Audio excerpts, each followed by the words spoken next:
Sa wala pa ko'y mga gamit sama ni ani akong gilimpyuhan no. Grabing pangandoy na ako gyud sa akong kinabuhi nga makapalit jud ko og mga instrumento nga dili lalim paliton no.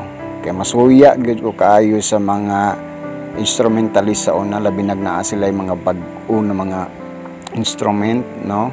Ingana gyud ko pag makakita ko medyo masuya ko, pero katong kasuya nako gimotivate to nako sa akong kaugalingon nga puhon makapalit sab ko og ingato ng mga instrumento ug tuod wala damha nga katong gipangandoy nako ng mga instrumento gianam-anam gyud siya gahatag sa Ginoo.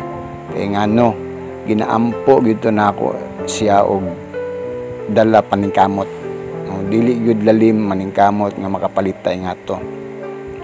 No, mao nang lisod gyud kaayo mag-invest og mga gamit labi nagdili nimo tarongon, dili pasagdan lang nimo no. Mao nang ako makapalit og gamit nilimpyuhan gyud nako na bahalag unsa pa na ka dugay na kaayo no. Kani ako mga instrumento gyud nga napalit dugay na gyud kaayo ni sa ako mao nang karon pag gyud usab nako ni nalimpyuhan no tungod sa kabisi sa akong kinabuhi.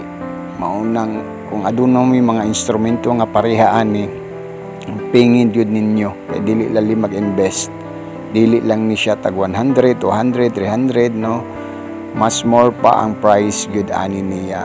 Mao nang kung kamo na ay mga instrumento ang pingi og limpyuhi gyud ninyo kay dili lalim para sa ako. Sa una niagi gyud kog lata-lata no, nag-welding lata mao na unya sa akong pagpaningkamot pod niabot gyud og gihatag sa Ginoo ang akong gipangandoy. Daghan na gyud ko yung mga instrumento sama ani uban wala pa nako mapakita sa inyo no, pero totally daghan na gyud siya kaayo.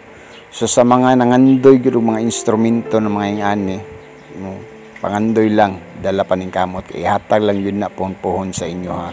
So maura to daghang salamat sa pagtan-aw.